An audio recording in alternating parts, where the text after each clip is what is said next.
شروع اللہ کا نام لے کر جو بڑا مہربان نہایت رحم والا ہے۔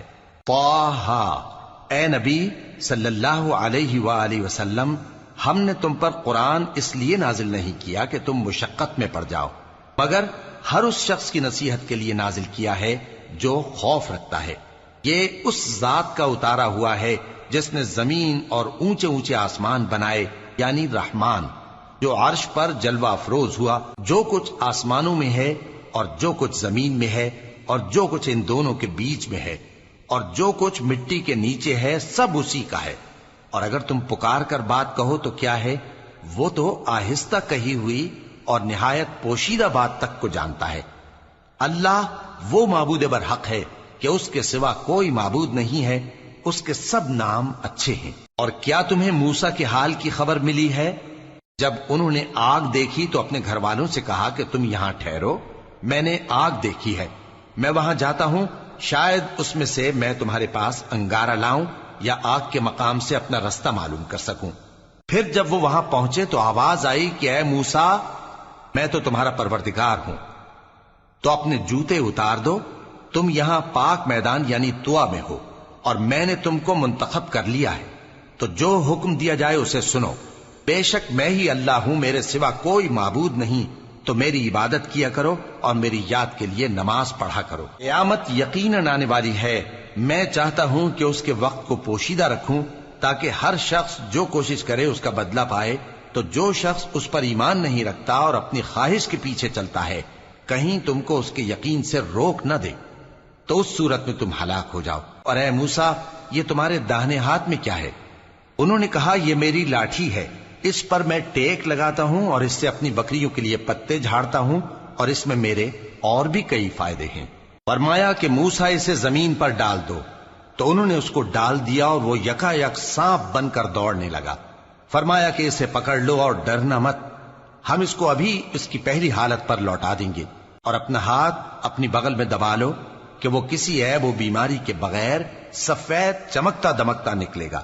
یہ دوسری نشانی ہے تاکہ ہم تمہیں اپنے بڑے بڑے نشانات دکھائیں۔ تم فرعون کے پاس جاؤ کہ وہ سرکش ہو رہا ہے۔ کہا، اے میرے پروردگار، اس کام کے لیے میرا سینہ کھول دے اور میرا کام آسان کر دے، اور میری زبان کی گرہ کھول دے تاکہ وہ میری بات سمجھ لیں، اور میرے گھر والوں میں سے ایک کو میرا وزیر یعنی مددگار مقرر فرما، یعنی میرے بھائی ہارون کو۔ اس سے میری کمر کو مضبوط کر اور اسے میرے کام میں شریک کر، تاکہ ہم تیری بہت سی تسبیح کریں اور تجھے کثرت سے یاد کریں، تو ہم کو ہر حال میں دیکھ رہا ہے۔ فرمایا، موسیٰ، تمہاری دعا قبول کی گئی، اور ہم نے تم پر ایک بار اور بھی احسان کیا تھا جب ہم نے تمہاری والدہ کو الہام کیا تھا جو تمہیں بتایا جاتا ہے۔ وہ یہ تھا کہ اسے یعنی موسیٰ کو صندوق میں رکھو، پھر اس صندوق کو دریا میں ڈال دو، تو دریا اس کو کنارے پر ڈال دے گا، اور میرا اور اس کا دشمن اسے اٹھا لے گا۔ اور موسیٰ، میں نے تم پر اپنی طرف سے محبت ڈال دی، اور اس لیے کہ تم میرے سامنے پرورش پاؤ۔ جب تمہاری بہن وہاں فرعون کے ہاں گئی اور کہنے لگی کہ میں تمہیں اس کا پتہ دوں جو اس کو پالے پوسے، تو اس طریق سے ہم نے تم کو تمہاری ماں کے پاس پہنچا دیا تاکہ ان کی آنکھیں ٹھنڈی ہوں اور وہ رنج نہ کریں۔ اور تم نے ایک شخص کو مار ڈالا تھا تو ہم نے تم کو غم سے نجات دی، اور ہم نے تمہاری کئی بار آزمائش کی، پھر تم کئی سال اہل مدین میں ٹھہرے رہے۔ پھر اے موسیٰ، تم ایک اندازے پر آ پہنچے اور میں نے تم کو اپنے کام کے لیے بنایا ہے، تو تم اور تمہارا بھائی دونوں ہماری نشانیاں لے کر جاؤ اور میری یاد میں سستی نہ کرنا۔ دونوں فرعون کے پاس جاؤ کہ وہ سرکش ہو رہا ہے، اور اس سے نرمی سے بات کرنا، شاید وہ غور کرے یا ڈر جائے۔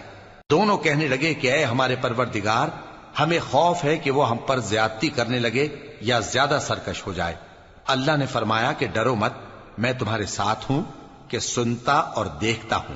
اچھا، تو اس کے پاس جاؤ اور کہو کہ ہم آپ کے پروردگار کے بھیجے ہوئے ہیں، تو بنی اسرائیل کو ہمارے ساتھ جانے کی اجازت دیجیے اور انہیں عذاب نہ کیجیے۔ ہم آپ کے پاس آپ کے پروردگار کی طرف سے نشانی لے کر آئے ہیں، اور جو ہدایت کی بات مانے اس کو سلامتی ہو۔ ہماری طرف یہ وحی آئی ہے کہ جو جھٹلائے اور منہ پھیرے اس کے لیے عذاب تیار ہے۔ غرض موسیٰ اور ہارون فرعون کے پاس گئے، اس نے کہا کہ موسیٰ، تمہارا پروردگار کون ہے؟ کہا کہ ہمارا پروردگار وہ ہے جس نے ہر چیز کو اس کی شکل و صورت بخشی، پھر راہ دکھائی۔ کہا تو پہلی قوموں کا کیا حال ہوا؟ فرمایا کہ ان کا علم میرے پروردگار کو ہے جو کتاب میں لکھا ہوا ہے۔ میرا پروردگار نہ چوکتا ہے نہ بھولتا ہے۔ وہ وہی تو ہے جس نے تم لوگوں کے لیے زمین کو فرش بنایا اور اس میں تمہارے لیے رستے بنا دیے اور آسمان سے پانی برسایا، پھر اس سے مختلف نباتات پیدا کی کہ خود بھی کھاؤ اور اپنے مویشیوں کو بھی چراؤ۔ بے شک ان باتوں میں عقل والوں کے لیے بہت سی نشانیاں ہیں۔ اسی زمین سے ہم نے تم کو پیدا کیا اور اسی میں ہم تمہیں لوٹائیں گے اور اسی سے ہم تمہیں دوسری دفعہ نکالیں گے۔ اور ہم نے فرعون کو اپنی سب نشانیاں دکھائیں، مگر وہ تکذیب اور انکار ہی کرتا رہا۔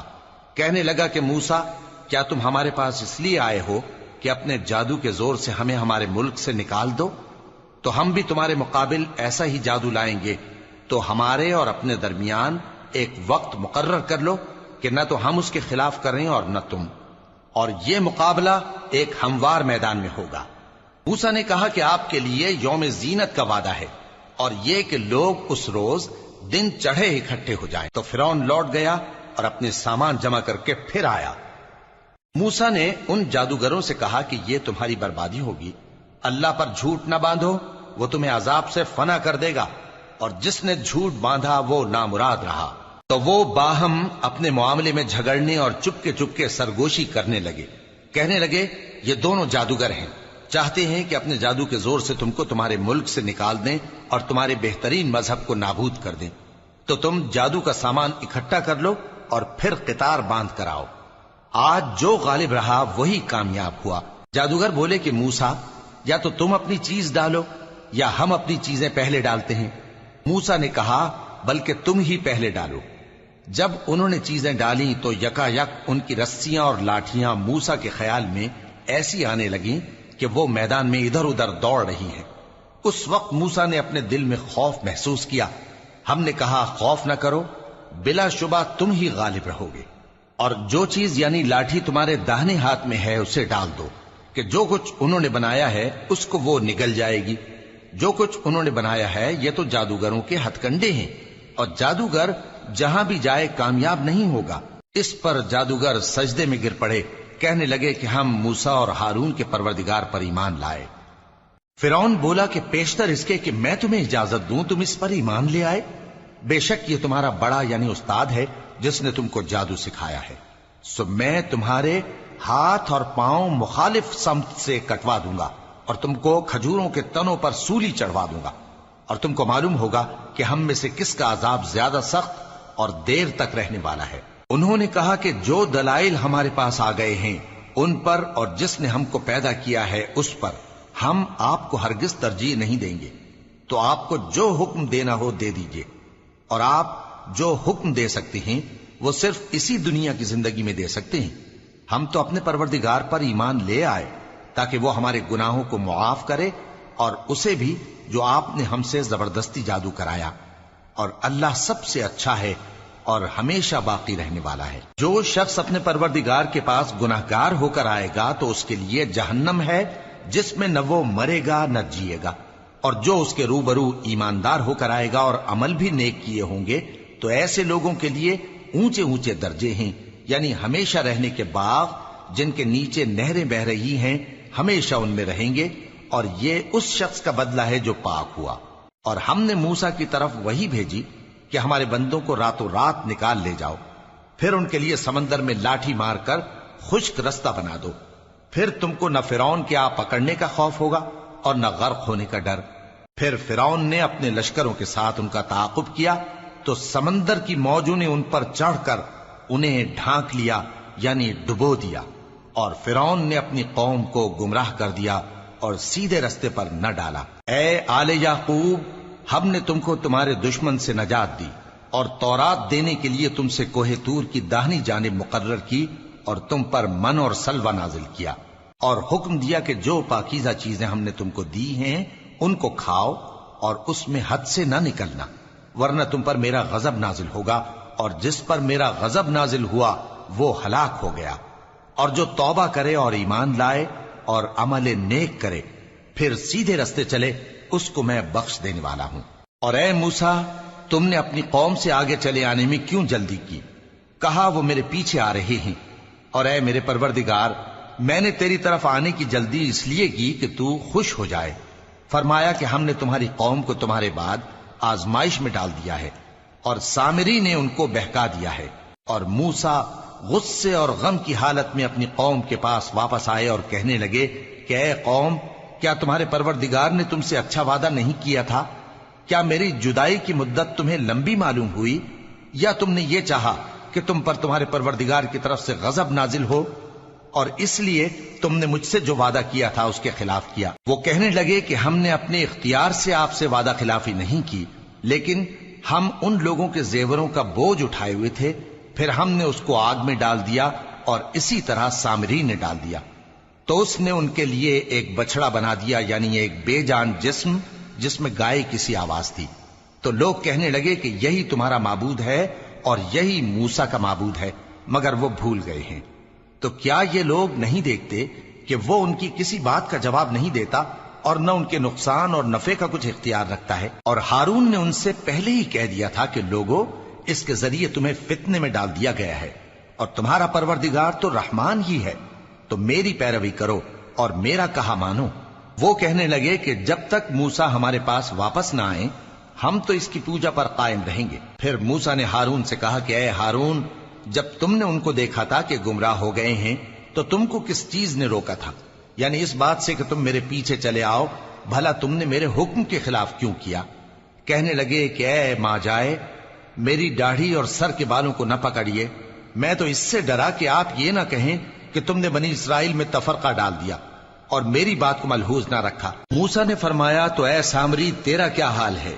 اس نے کہا کہ میں نے ایسی چیز دیکھی جو اوروں نے نہیں دیکھی، تو میں نے فرشتے کے نقش پا سے مٹی کی ایک مٹھی بھر لی، پھر اس کو بچڑے کے جسم میں ڈال دیا، اور مجھے میرے جی نے اس کام کو اچھا بتایا۔ موسیٰ نے کہا جا، تجھ کو دنیا کی زندگی میں یہ سزا ہے کہ کہتا رہے کہ مجھ کو ہاتھ نہ لگانا، اور تیرے لیے ایک اور وعدہ ہے، یعنی عذاب کا جو تجھ سے ٹل نہ سکے گا، اور جس معبود کی پوجا پر تو جمع ہوا تھا اس کو دیکھ، ہم اسے جلا دیں گے، پھر اس کی راکھ کو اڑا کر دریا میں بکھیر دیں گے۔ تمہارا معبود تو اللہ ہی ہے، جس کے سوا کوئی معبود نہیں، اس کا علم ہر چیز پر محیط ہے۔ اس طرح ہم تم سے وہ حالات بیان کرتے ہیں جو گزر چکے ہیں، اور ہم نے تمہیں اپنے پاس سے نصیحت کی کتاب عطا فرمائی ہے۔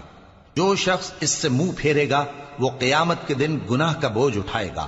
ایسے لوگ ہمیشہ اس عذاب میں مبتلا رہیں گے، اور یہ بوجھ قیامت کے روز ان کے لیے برا ہوگا، جس روز سور پھونکا جائے گا، اور ہم گناہگاروں کو یوں اکٹھا کریں گے کہ ان کی آنکھیں نیلی نیلی ہوں گی۔ تو وہ آپس میں آہستہ آہستہ کہیں گے کہ تم دنیا میں صرف 10 ہی دن رہے ہو، جو باتیں یہ کریں گے ہم خوب جانتے ہیں۔ اس وقت ان میں سب سے اچھی راہ والا یعنی عاقل و ہوش مند کہے گا کہ نہیں، بلکہ صرف ایک ہی روز ٹھہرے ہو۔ اور اے نبی صلی اللہ علیہ وآلہ وسلم، لوگ تم سے پہاڑوں کے بارے میں دریافت کرتے ہیں، کہہ دو کہ میرا رب ان کو راکھ بنا کر بکھیر دے گا، پھر زمین کو ہموار میدان کر چھوڑے گا جس میں تم کوئی نشیب و فراز نہ دیکھو گے۔ اس روز لوگ پکارنے والے کے پیچھے چلیں گے اور اس کی پیروی سے انحراف نہ کر سکیں گے، اور رحمان کے سامنے آوازیں پست ہو جائیں گی، تو تم ایک ہلکی آواز کے سوا کوئی آواز نہ سنو گے۔ اس روز کسی کی سفارش کچھ فائدہ نہ دے گی مگر اس شخص کی جسے رحمان اجازت دے اور اس کی بات کو پسند فرمائے۔ جو کچھ ان کے آگے ہے اور جو کچھ ان کے پیچھے ہے وہ اس کو جانتا ہے، اور وہ اپنے علم سے اللہ کے علم کا احاطہ نہیں کر سکتی۔ اور اس زندہ و قائم کے روبرو منہ لٹک جائیں گے، اور جس نے ظلم کا بوجھ اٹھایا وہ نامراد رہا، اور جو نیک کام کرے گا اور مومن بھی ہوگا تو اس کو نہ ظلم کا خوف ہوگا اور نہ نقصان کا۔ اور ہم نے اس کو اسی طرح کا قرآن عربی نازل کیا ہے، اور اس میں طرح طرح کے ڈراوے بیان کر دیے ہیں تاکہ لوگ پرہیزگار بنیں یا اللہ ان کے لیے نصیحت پیدا کر دے۔ تو اللہ جو سچا بادشاہ ہے، عالی قدر ہے، اور قرآن کی وحی جو تمہاری طرف بھیجی جاتی ہے اس کے پورا ہونے سے پہلے قرآن کے پڑھنے میں جلدی نہ کیا کرو، اور دعا کرو کہ میرے پروردگار مجھے اور زیادہ علم دے۔ اور ہم نے پہلے آدم سے عہد لیا تھا مگر وہ اسے بھول گئے، اور ہم نے ان میں ارادے کی پختگی نہ پائی۔ اور جب ہم نے فرشتوں سے کہا کہ آدم کے آگے سجدہ کرو تو تو سب سجدے میں گر پڑے مگر ابلیس نے انکار کیا۔ اس پر ہم نے فرمایا کہ آدم، یہ تمہارا اور تمہاری بیوی کا دشمن ہے، تو یہ کہیں تم دونوں کو بہشت سے نہ نکلوا دے، پھر تم تکلیف میں پڑ جاؤ۔ یہاں تم کو یہ آسائش ہے کہ نہ بھوکے رہو نہ ننگے، اور یہ کہ نہ پیاسے رہو اور نہ دھوپ کھاؤ۔ پھر شیطان نے ان کے دل میں وسوسہ ڈالا اور کہا کہ آدم، بھلا میں تم کو ایسا درخت بتاؤں جو ہمیشہ کی زندگی کا باعث ہو اور ایسی بادشاہت کہ کبھی زائل نہ ہو؟ سو دونوں نے اس درخت کا پھل کھا لیا تو ان پر ان کی شرم گاہیں ظاہر ہو گئیں اور وہ اپنے اوپر بہشت کے پتے چپکانے لگے، اور آدم نے اپنے پروردگار کے حکم کے خلاف کیا تو وہ اپنے مقصد سے بے راہ ہو گئے۔ پھر ان کے پروردگار نے ان کو نوازا تو ان پر مہربانی سے توجہ فرمائی اور سیدھی راہ بتائی۔ فرمایا کہ تم دونوں یہاں سے نیچے اتر جاؤ، تم میں بعض کے دشمن ہوں گے، پھر اگر میری طرف سے تمہارے پاس ہدایت آئے تو جو شخص میری ہدایت کی پیروی کرے گا وہ نہ گمراہ ہوگا اور نہ تکلیف میں پڑے گا، اور جو میری نصیحت سے منہ پھیرے گا اس کی زندگی تنگ ہو جائے گی، اور قیامت کو ہم اسے اندھا کر کے اٹھائیں گے۔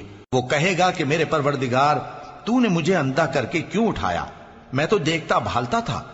اللہ فرمائے گا کہ ایسا ہی چاہیے تھا، تیرے پاس ہماری آیتیں آئیں تو تو نے ان کو بھلا دیا، اسی طرح آج ہم تجھ کو بھلا دیں گے۔ اور جو شخص حد سے نکل جائے اور اپنے پروردگار کی آیتوں پر ایمان نہ لائے، ہم اس کو ایسا ہی بدلہ دیتے ہیں، اور آخرت کا عذاب بہت سخت اور ہمیشہ باقی رہنے والا ہے۔ تو کیا یہ بات ان لوگوں کے لیے موجب ہدایت نہ ہوئی کہ ہم ان سے پہلے بہت سے فرقوں کو ہلاک کر چکے ہیں جن کے رہنے کے مقامات میں یہ چلتے پھرتے ہیں؟ عقل والوں کے لیے اس میں بہت سی نشانیاں ہیں۔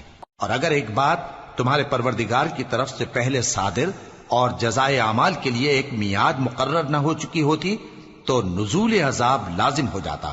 پس جو کچھ یہ بکواس کرتے ہیں اس پر صبر کرو، اور سورج کے نکلنے سے پہلے اور اس کے غروب ہونے سے پہلے اپنے پروردگار کی تسبیح و تحمید کیا کرو، اور رات کی کچھ گھڑیوں میں بھی اس کی تسبیح کیا کرو، اور دن کے مختلف اوقات یعنی دوپہر کے وقت بھی، تاکہ تم خوش ہو جاؤ۔ اور کئی طرح کے لوگوں کو جو ہم نے دنیا کی زندگی میں آرائش کی چیزوں سے نوازا ہے تاکہ ان کی آزمائش کریں، ان پر نگاہ نہ کرنا، اور تمہارے پروردگار کی عطا فرمائی ہوئی روزی بہت بہتر اور باقی رہنے والی ہے۔ اور اپنے گھر والوں کو نماز کا حکم کرو اور اس پر قائم رہو۔ ہم تم سے روزی کے خواستگار نہیں، بلکہ تمہیں ہم روزی دیتے ہیں، اور نیک انجام اہل تقوی کا ہے۔ اور کہتے ہیں کہ یہ پیغمبر اپنے پروردگار کی طرف سے ہمارے پاس کوئی نشانی کیوں نہیں لائے؟ کیا ان کے پاس پہلی کتابوں کی نشانی نہیں آئی؟ اور اگر ہم ان کو پیغمبر کے بھیجنے سے پیشتر کسی عذاب سے ہلاک کر دیتے تو یہ کہتے کہ اے ہمارے پروردگار، تو نے ہماری طرف کوئی پیغمبر کیوں نہ بھیجا کہ ہم ذلیل اور رسوا ہونے سے پہلے تیرے احکام کی پیروی کرتے۔ کہہ دو کہ سب نتائج اعمال کے منتظر ہیں، سو تم بھی منتظر رہو، ان قریب تم کو معلوم ہو جائے گا کہ دین کے سیدھے رستے پر چلنے والے کون ہیں اور جنت کی طرف راہ پانے والے کون ہیں۔ ہم